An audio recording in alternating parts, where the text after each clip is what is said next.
দুঃখ থেকে খুশিতে যার কাছে প্রথমেই ছুটে গিয়েছি, দিন শেষের আঘাতটা তার কাছ থেকেই পেয়েছি।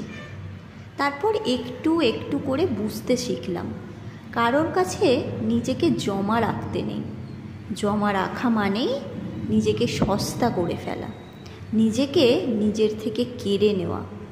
জানো তো, নিজের থেকে নিজেকে কেড়ে নিয়ে আর যাই হোক সুখী হওয়া যায় না। আজ, কাল অথবা পরশু দুঃখ পেতেই হয়। এইসব জেনেও এবং সবটা বুঝেও কখনো কখনো মুখোশের কাছে আমরা ভীষণ বাজেভাবে হেরে যাই।